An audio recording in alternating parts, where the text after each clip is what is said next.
Welcome to Nourish and Shine, where I talk with passionate leaders in the fields of nutrition, functional and integrative medicine, and wellness, providing inspiration and practical advice to nourish your mind, body, and spirit, optimize your health, and live a whole, vibrant life starting now.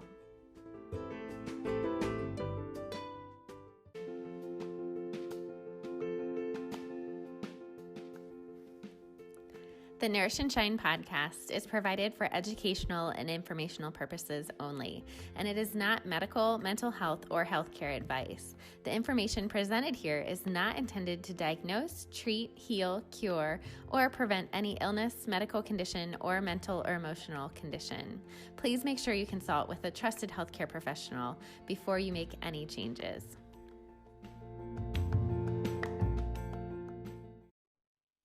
Welcome to the Nourish and Shine podcast. I'm so excited today to be talking with Sid Rossinger.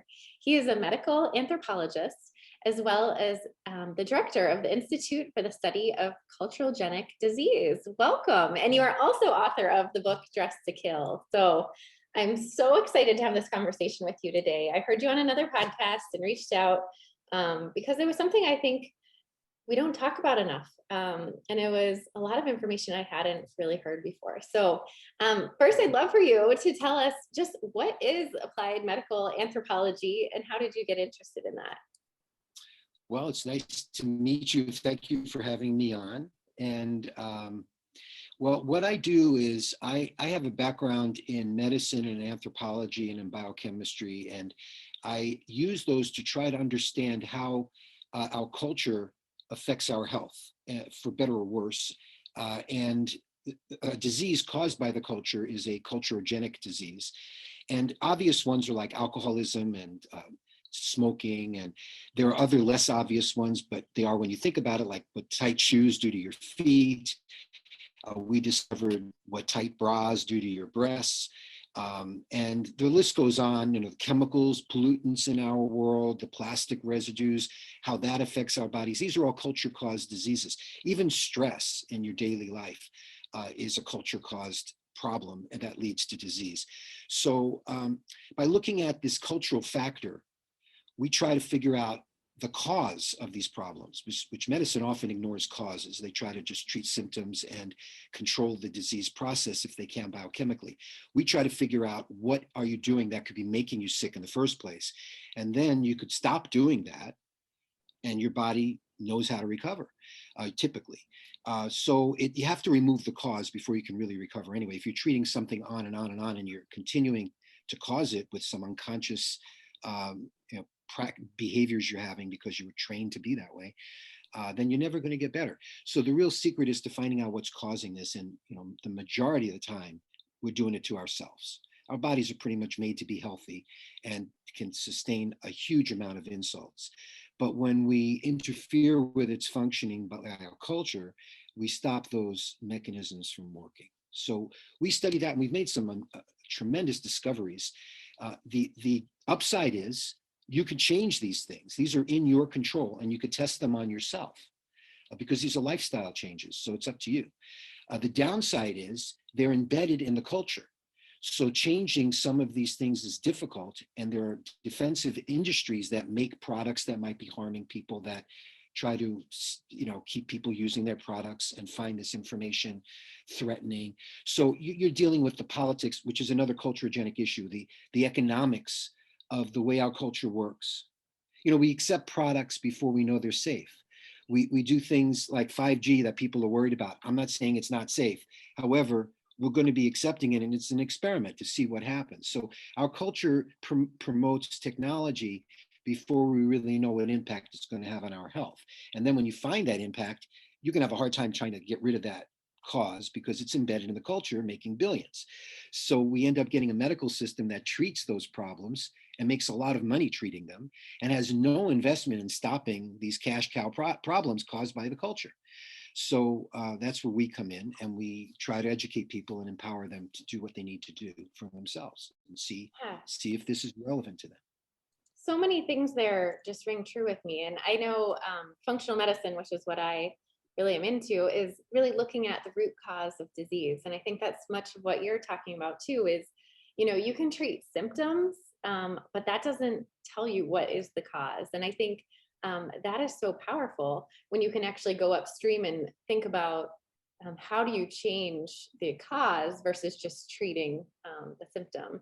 I also, when you were talking about how things kind of hit the market and then are regulated, I think of the supplement industry as well, where a lot of supplements get on the market, and until they harm enough people or there's enough case reports of harm, that's when, if there's enough regulatory like body oversight and availability, then action may be taken. And so really it is like an experiment in real time, to see what the Yeah, but effects you are. mentioned, yes, but it's interesting whether something is actionable or not Mhm. depends on medical consensus.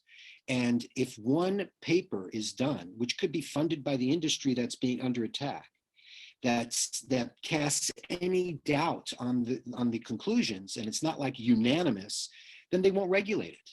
Yeah. And it's like the way, so if an industry is under attack, it just has to fund a study, which happened with the bra and breast cancer issue. That's Yeah. been such a fascinating test of this whole thing. Oh man. That's the I, first area I I wanted to just get left. into, for sure. Well, that's what we're most well known for, and it's probably the sexiest of our topics. And because when you deal with breasts, you're already dealing with issues and bras, and the whole women are connected to their breast shape defines the self-esteem for many women, and the whole thing is just we were like a breast obsessed culture with a fetish garment of bra that has no purpose apart from fashion, and it's harming women because it's tight. And we discovered this when my wife had a lump in her breast while she was pregnant, like 30 years ago. And we we thought about the bra because we were in Fiji at the time, and my wife had been hanging out. We were on a remote island, and she was hanging out some bras to dry that she had washed. And we were in this village, and this adolescent girl came over and was curious, what are these? She's never really seen a bra, and she's stretching it and feeling it and thinking. She said, "Isn't it tight?" And my wife said, "I suppose it is, but you sort of get used to it." And she said, "Why do you wear it?" And she said, "Well, it's just what women do and where I'm from." And she never thought about the tightness before. And we know every woman, when she takes her bra off, just about every woman is going to have marks around her body where the bra was pushing against her skin. And we ignore that. You figure it's normal. But now we weren't ignoring it. And when she discovered this lump about a week later after that conversation, we came back to the States, and she took her bra off as she was going to take a shower. And we're looking at her body after a long flight back from Fiji to California at the time. And we were seeing these red marks and indentations from her bra that were typical, but now there were clues. And I started to think this is constriction. Now, what happens if you constrict the breasts? Well, the first thing that's going to get constricted is the lymphatic system, which is your immune system. And if you can't properly flush fluid out of the breast because the lymphatic vessels are compressed by a bra, then that's going to interfere with immunity, immune function, with cleansing the breasts of any contaminants, chemical contaminants, including endogenous and exogenous waste products and pollutants and so forth that get into your body. And the so it's going to basically cause the breast to get static, and lymph stasis is the medical term for it. As it happens, they knew in the 1920s that lymph stasis was causing cancer. And it's like if your body can't circulate, and part of the lymphatics is to remove cancer cells as well as bacteria and viruses and cellular debris. And when when this is interfered with by a compressive garment, you're going to prevent the proper cleansing of this tissue, and it's going to over time get toxic. It has lymphedema, and it's hard to tell in the breasts because they're soft, but the breasts are congested, filling with fluid, and eventually that fluid collects into cysts, and it's painful too. So women are experiencing breast pain and cysts because of constriction of the breasts by this bra, which the design of the bra is to change the shape of the breasts. And you can't change the shape without applying constant pressure. And this constant pressure is going to interfere with lymphatics. And the breasts are filled with these lymphatic vessels, which are microscopic, that start in the tissue spaces and passively drain fluid to the lymph nodes, most of which for the breasts are in the armpit. So we have a cultural fetish of trying to alter breast shape for fashion reasons. symptoms, requiring a garment that compresses the breasts and interferes with circulation in the breasts, especially the lymphatics, leading to chronic lymphedema that over time can develop into fibrocystic breast disease, increased breast toxification, and other compression injuries. And over time, it can lead to cancer. So that was our theory. We tested it. We found nobody looked at that before, which is the first red flag. Why would nobody look at this? I mean, Right. doesn't it seem obvious right now? I mean, doesn't that seem obvious? Mhm. I mean, tight shoes. If you had foot problems, you'd think about, what did I do with my feet? I have tight shoes on. If you have breast problems, the first thing you should think of is, what am I doing to my breasts? And you're wearing a bra, which is not a natural thing. You weren't born to need or have a bra. It's like corsets were destroying women's health too. And so this is a breast corset. And what, of course, it's the first thing you should suspect. The fact that it wasn't really talked about. There was no study specifically done on bras and breast cancer until we did the first study, and that was in 1995. And we found 5 U.S. cities we went to. We asked nearly 5,000 women about their breast wearing habits and behavior. About half of them had breast cancer, and we wanted to see if there was a difference in pattern of wearing bras and their attitudes and behaviors towards the bras.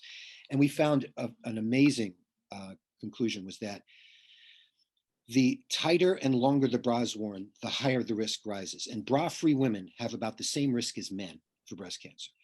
And a woman who wears a bra 24/7, which, believe it or not, a lot of them do, they are at the highest risk, over 100 times higher incidence of breast cancer compared to a bra-free woman.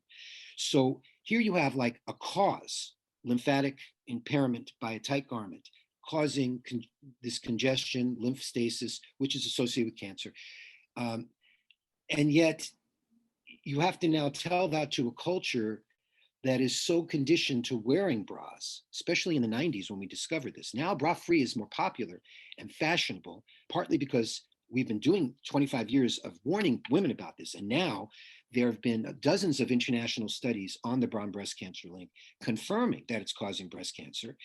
And there's also, on the other side, one study that was done by the deniers of this at Fred Hutchinson Cancer Research Center. They tried to show that bras don't have any effect. So they did a study on older women only, and all of them were bra users. There was no bra-free women, so there was no control group. And there was a survivor bias by using older women. And they acknowledged a study that was done in Harvard in 1991, which found that younger women were having this effect of bras and breast cancer, not older women in their study. So this study just looked at the older women where there wasn't supposed to be an effect. And they didn't include any bra-free women for comparison, which is totally flawed. And that study, of course, said what they wanted. Oh, we couldn't find anything. And therefore, it's being touted as the last word and ignore this. So we've discovered that besides coming up with the solution, a direct cause, that's the breast cancer cause. Now there's other causes, which include the denialism. That's leading to breast cancer, because if women don't find out about this because it's being suppressed, and I'm talking about active suppression, like Wikipedia page developed to deny the issue and put down our book and be used as information only to counter this and not support it at all. And it edits out anything that's supportive. The editors of the Wikipedia page for Dress to Kill, which is the book we came out describing this, they make sure that you cannot put in any positive supporting information. And the opposite side is just like opinion, just people knee-jerk reacting, saying, couldn't be. And the fact is, it's a real embarrassment to the medical industry, because imagine in the 50s when doctors were saying smoke cigarettes because they're good for you, and doctors prefer Camels. Well, at that time, lung cancer research had been ignoring cigarette smoking. So imagine looking at research on lung cancer and there's no data on whether they smoked or not, or to what degree, and how many, how long have they been doing it, how many packs a day, et cetera. Nothing on that. You would say that research is useless. I mean, a major flaw if you don't know that variable. So once you discover a new variable, that means all the old stuff is now in question. And all the people who built their reputations on that old research that ignored this new important variable, they have to admit, oh, wait, our research really needs to be reevaluated because we ignored a very important thing. So the bra issue creates a challenge to the whole paradigm right now for cancer, breast cancer research. And fortunately, they're starting to ask that question, but it's in other countries like Iran. They're actually, they've done research and have said bras are causing breast cancer. And now when they do general breast cancer research, just as they ask for family history, they ask for bra usage. So it's becoming realized. But in the United States, there is such control over the medical industry. And as you could see with COVID, like anything about COVID goes through censors. And if it's going to impair the vaccination program, it won't get aired very well, and it'll be denigrated as much as possible instead of an open mind. There's an agenda. So it's the same thing with bras and breast cancer. There's a huge agenda to keep women fearful to go for mammograms and to get early detection and early treatment. They're not worried about early prevention.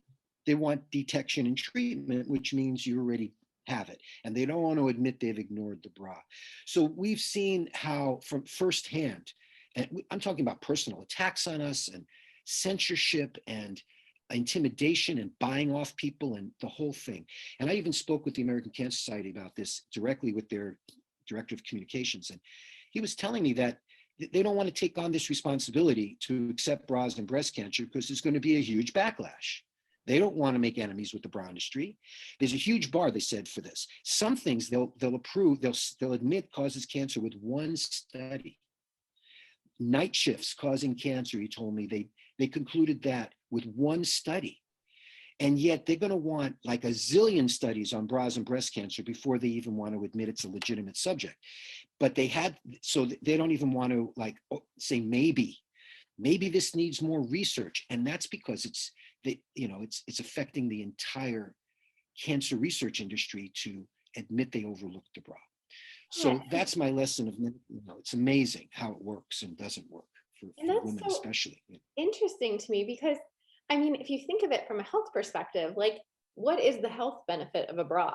Really nothing. I think it's socially something women have been kind of doing to feel acceptable or whatever, curvy in a way they want to be curvy. But it's almost, I mean, when you look at it from a health perspective, I don't see the other side of the coin, I guess, unless I'm missing something as far as like what would be the health benefit other than just like suppressing a woman's body and like covering up their femininity or maybe enhancing their femininity. But well, the health benefit that they claim, and that gets a lot of women wearing the bra, which has absolutely no support, is the support. It's that it keeps your breasts from sagging. They've convinced women that naturally shaped breasts are somehow unacceptable. Just as naturally aging faces are unacceptable. We have to get facelifts, you have to get breast lifts. And it's all about the cosmetic industry selling insecurity, selling on insecurity and profiting from it. And they say it makes your breasts, prevents gravity from constantly pulling on them by holding them up. Well, what really happens is first, it makes your breasts heavier because you're giving them lymphedema. So they're congested with fluid that's not being allowed to escape properly. Secondly, the internal suspensory ligaments in the breasts are not getting exercised when you keep the breasts in a harness. So it's like having your arm in a sling. Your shoulder ligaments are going to get weak. And when you take the sling off, you're going to feel so dependent on it that your arm and shoulder are going to hurt from, oh my God, I got to put the sling back on.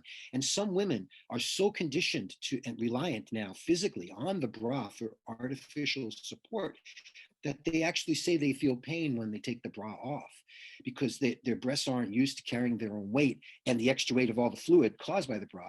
And then they go to a doctor and say, I have this breast pain, what do I do? And they'll say, wear a tight bra 24/7 as a compression bandage. And they've used tight bras to stop women from lactating. So they know bras have a physiological impact. And they also say after you have surgery for breast cancer and they remove your lymph nodes in your armpit, they'll say, if you're going to be highly susceptible to lymphedema now, make sure you don't wear anything tight like a tight bra. Make sure it's not tight. Well, why aren't they telling you that before you have your lymph nodes removed? It's the same problem. You're still going to give your breast lymphedema. So they're admitting the problem, but not the actual solution, which is you have to re-examine how you dress. Like when we've told women this issue for 25 years now, many of them are happy to hear it because they want to take care of themselves. But a lot of them are also very insecure about that. Like, oh my God, if this is true, I won't be able to wear my bra and I cannot go out without my bra. So they then go into denial and say, I don't want to believe what you're saying. And the medical industry is there to say, yeah, don't believe this. This is ridiculous. It doesn't even deserve consideration. And it reinforces their denial. So it keeps women in the cash cow, no pun intended, of going for mammograms and ultrasounds and biopsies and surgeries and implants and cosmetics improvements. And you know how much billions is made on breast cancer? So if you can prevent that, at least even 30%, 20%, even 10% with getting rid of the bra or having women stop constricting their breasts, that would be an amazing beneficial thing. But it's a counterculture. I mean, I've known a massage therapist that ran the National Lymphedema Network back in the 90s, and she was interested in this. She got rid of her bra, and she had fibrocystic breasts. She got rid of her bra, and over the weekend, her cysts went away and her pain went away because she finally ended the constriction. But then when Monday came, she had to put her bra back on because she's a massage therapist and was so self-conscious of leaning over people with her breasts not totally controlled and encased and probably immobilized. And of course, your breasts need to move for your lymphatics to pump. So they're getting heated, they're immobile, they're constricted. And of course, you're going to get disease in that. You do that long enough, you're doing it since puberty.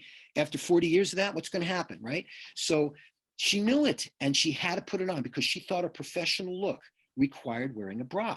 And I'm saying a professional look for a lymphedema expert is bra free because that shows you know what you're doing. That's like going to a pulmonologist who's smoking, So anyway, that's the power of culture.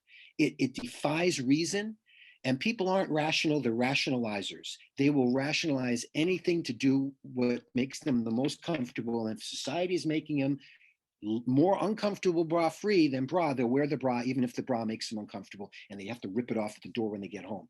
So that's what we've been dealing with, and it's been an amazing adventure. And I'm so happy to say though that it's changing. Celebrities like Gwyneth Paltrow know about this. Her doctor, personal doctor, Dr. Sadeghi, knows about this and wrote a big article about it that went to millions of her followers, which caused a conniption fit in the medical world. And I had him write my introduction, a preface to my new edition of Dress to Kill, which was done in 2018. I really recommend people see this. But he was lambasted for just simply raising the issue online. It's like you can't talk about it. It's amazing. So so Gwyneth Paltrow though, and all of the celebrities who are going bra free, they know this. They know bras aren't good for you. That's why they're going bra free. And that's why it's becoming a fashion. They just can't say it causes cancer because in the medical community jumps up and says, you can't say that. We're not going to say that. So they say, okay, it causes pain and discomfort and droopy breasts and, this and that and the other skin problems and neck issues. And, if you've seen large breasted women, they think, oh, I need a bra. You look at their shoulders, the grooves, deep grooves in their shoulders from the weight of the bra pushing down. That causes paresthesias in the hands from nerve compression. And that's known. And it causes headaches and backaches. And, so the bra has been implicated in a whole bunch of problems. It's just the cancer link is such the cancer industry really has things locked up in terms of censorship. They have their agenda and their definitions and their ways of doing things. It's very hard to point out the obvious to them. And what I kind of think, and after hearing you speak before, what I found was like, why not try it, right? Like the worst that can happen is it doesn't work for you. But I signed up after I heard you talk about it on it's brafreestudy.org. And you have a website, brasandbreastcancer.org. But I signed up and I've been trying it for a few weeks now. And I will tell you, at first it was super uncomfortable. And I was like, not uncomfortable, but like socially uncomfortable, right? Because you're, I don't know, used to the social norms, right? But I have noticed such a difference and I feel so much healthier. And I feel like, I don't even know how to describe it, but I feel like my breasts are less swollen. Like less, you notice less lymphedema, and the musculature around there feels like it is actually supportive. And so my biggest fear was like, oh, I like to walk and jog and I do a rebounder for good lymph circulation, which is kind of ironic when you're wearing a sports bra doing a rebounder. But Yes. so I'm yeah, glad you said that. but I think, you know, the response I've had to doing it is actually fantastic. And now I'll just wear like a tank top under a shirt if I am feeling self-conscious. Um, but Nipples. It's the yeah, nipples that, right. yeah. And so, but at least it's not like, it's just covering and not restrictive, I think. And you can tell me if that's wrong, but No, um, that's right. I've actually had such a good experience with it. And I feel I used to have like some aches or, almost feeling like that stagnation. And I don't feel that. And it's only been a couple of weeks. And so I would say to anyone who hears this and is like, I couldn't possibly do that. Like, I have a number of reasons why. Maybe just try it. And COVID, I feel like, is the perfect time to try it, especially working from home more, being Mhm. out less social places. Like, it's a great time to experiment. And that's what I talk with my coaching clients about all the time is like, look at this as an experiment and see how it goes. Keep an open mind. It is an experiment. We call them self-studies because Mhm. we feel these lifestyle experiences are individualized to you. You know what you're going to feel by the results. You don't need any doctor involved. There's no medical procedure or drugs or anything you're taking. You're just taking off a bra. And it is amazing. I'd like to, if I can ask you more personal details, Yeah. like did you have typically a tenderness before it was part of your menstrual cycle? Mhm. Yep. Has that been part of it? Did you discover that was changed since getting rid of the bra, like less or anything? Yeah, usually I would have like some tenderness, not a lot, but just a little bit. Like I would notice my menstrual cycle is coming, but I don't Mhm. notice that change. Like I don't notice the swelling, I guess, Oh, that I used that's to. it. And Yeah, well, so, estrogen was causing that, right? yeah, And then you're wearing the same bra. If you're wearing a bra and your breasts are bigger, so they're actually more constricted and in more pain at that time. If you're not wearing a bra, they don't stay swollen. They might swell from the estrogen a little bit, but they'll be allowed to circulate, and it won't pressure up like it did before with a constrictive band between your breasts and your lymph nodes. yeah. And So yeah. and I don't have small breasts. Like I'm a D, to be really open about it. And so I think one of the things I always had in my mind was like you said, like I need a bra for support. But then you realize like, actually, no, I really don't. Like I can support myself, And so I think that's really liberating. And as a woman who's breastfed two children, like I have a lot of appreciation for my breasts and really like want to keep them healthy as I age. And so I think um, This just is the way to do able it to for do sure. something so simple to even have a minimal impact. I mean, even say it's like a very small impact on breast cancer, which I think it probably is larger, but even a minimal impact, it seems so worth it. And let alone just the comfort. Like I feel so much more comfortable. And that's about a week ago, I wore a bra for a little bit and it was like, oh my gosh, like it was so much more uncomfortable than it had ever been. Cause I think I could finally notice the difference. Well, that's what we tell women is exactly what you did. Try it. You have nothing to lose. Give it at least a month so you can go through one menstrual cycle and see a difference. And what they say is exactly what you've said. If they ever try it back on, it's so uncomfortable. So what you need to do, if you've been wearing a bra since puberty, your frame of reference for comfort is includes a bra. Once you get rid of the bra and feel what real comfort is, like your breasts shouldn't have a bra on, what do they feel like when they're non-constricted? That'll give you a new baseline of comfort. And then you put on the bra and it's like, oh my God. Because we can get used to all sorts of discomforts with time. You got to remove it to discover how uncomfortable you really were. It's that kind of a thing. Like you're under stress all the time, and it takes you going on vacation and really letting go to realize how much stress you were under. And then when you try to take the stress back, you think, oh my God, maybe that's why people don't want to go back to work so quickly. I mean, they're realizing, hey, I'm feeling good now. Why do I want to go back to work? So, that's the thing. You got to step outside of your normal life to remove these things and then see how you feel and then add it back if you want to test it, and you'll feel bad again. In fact, that woman I told you about, when she brought the lymphedema person, when she put her bra back on, her cyst came back. I mean, she confirmed that it was the bra, clearly cause and effect, and every woman could do that. Oh, by the way, I wanted to also say, did you discover that you're breathing any easier Yeah. without the bra? So that is something I noticed, like, especially like diaphragmatic breathing, like when you actually take like a deep breath, it does Mhm. feel you just have more ability to expand and you don't have that constant pressure there, kind of making you breathe That's shallow. Well, there've been studies on that showing that it does affect breathing, and we found that and confirmed that so far in our international bra-free study, which you mentioned that it's free, and I encourage women to join it. All you have to do is just stop wearing a bra, and then we follow your progress to see what you're experiencing, and it's at brafreestudy.org. And anyway, the first thing that every woman said she can breathe easier. It's amazing. I mean, most of them would also, if they had breast pain or cysts, those greatly improved, if not got eliminated. Many of them will say their breasts lifted and toned. Every single one says they breathe easier. And that's because you obviously can expand your chest better. You could, you're having a bra is a band around your body.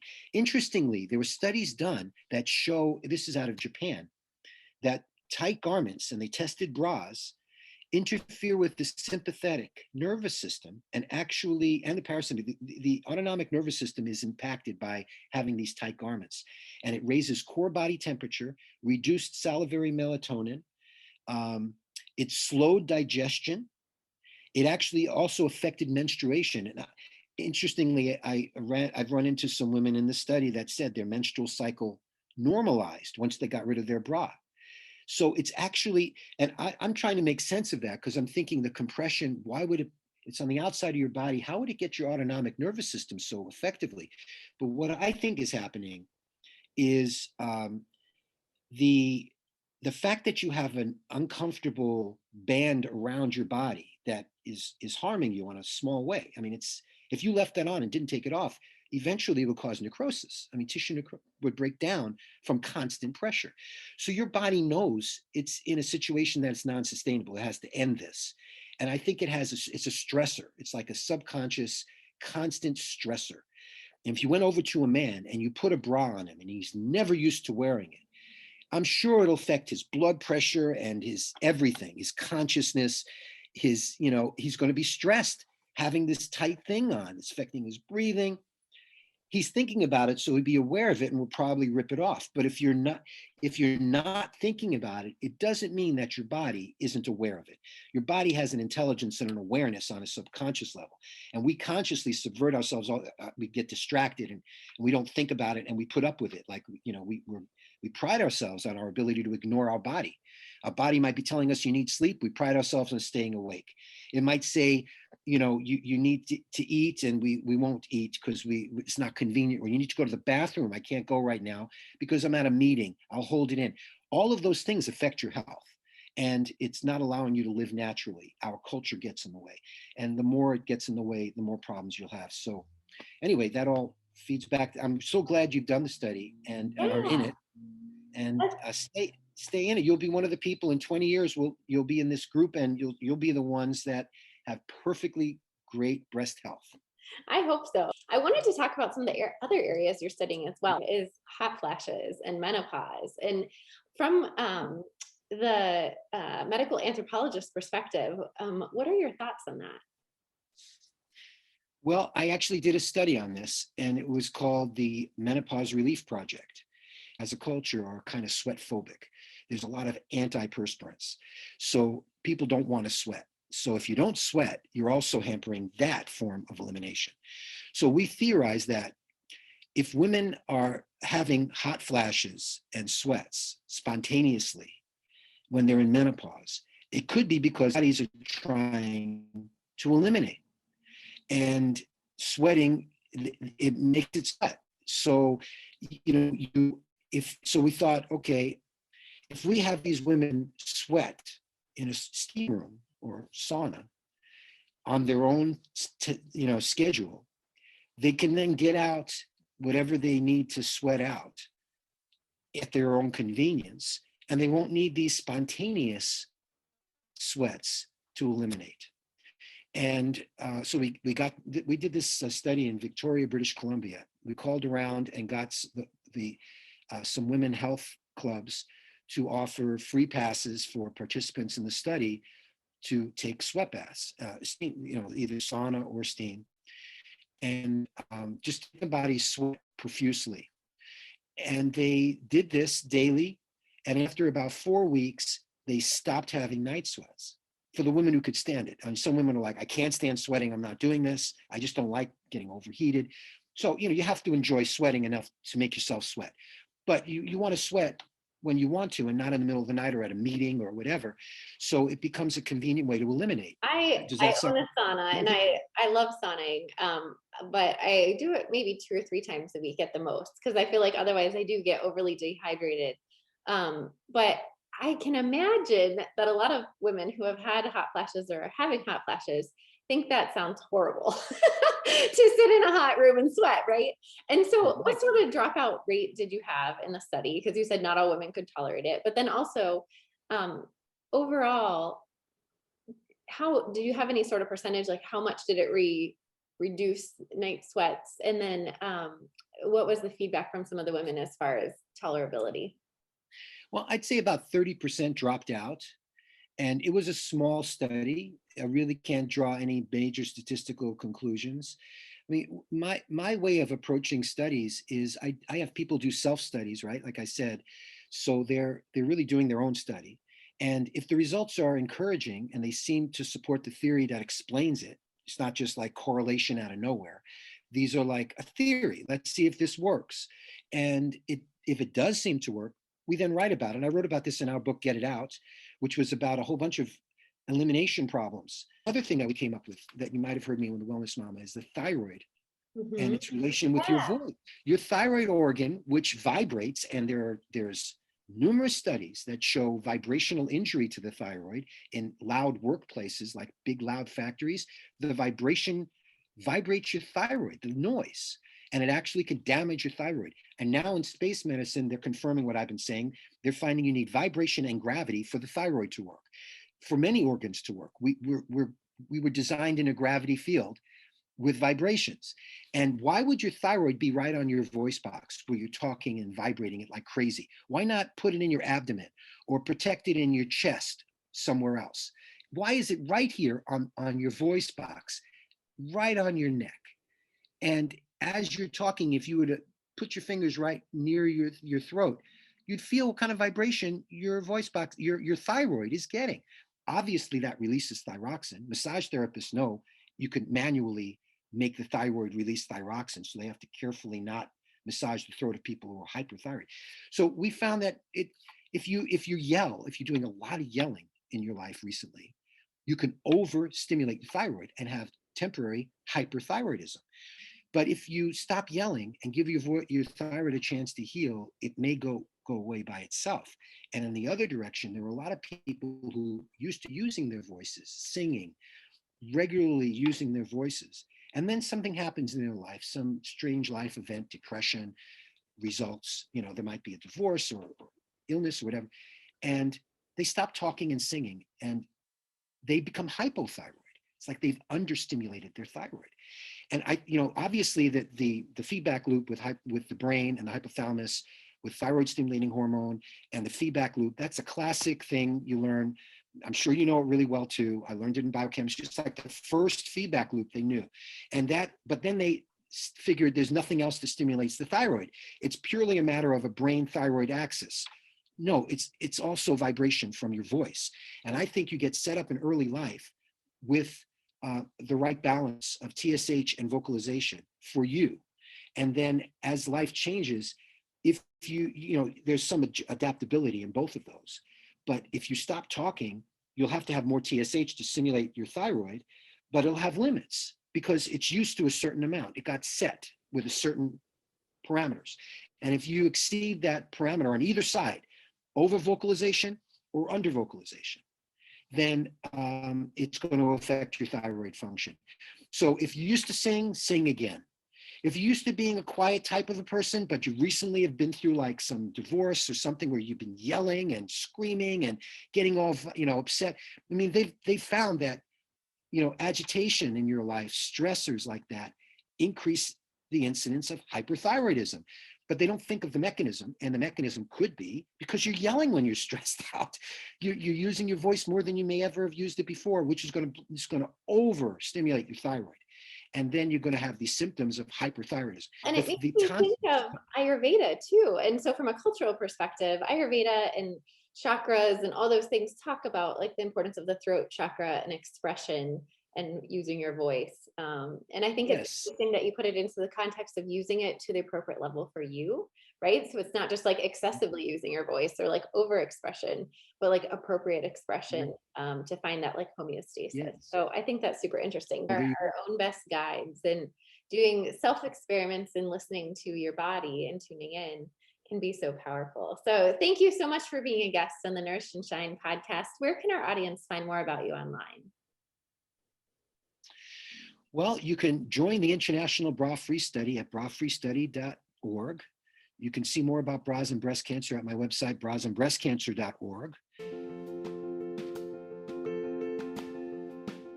Thank you so much for listening to the Nourish and Shine podcast. I'll be back next month with another amazing guest.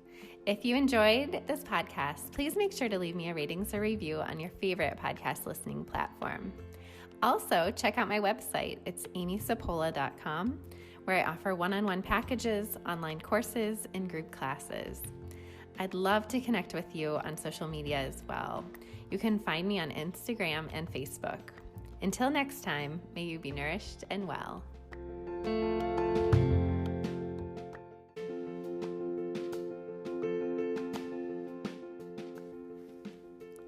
The Nourish and Shine podcast is provided for educational and informational purposes only, and it is not medical, mental health, or healthcare advice. The information presented here is not intended to diagnose, treat, heal, cure, or prevent any illness, medical condition, or mental or emotional condition. Please make sure you consult with a trusted healthcare professional before you make any changes.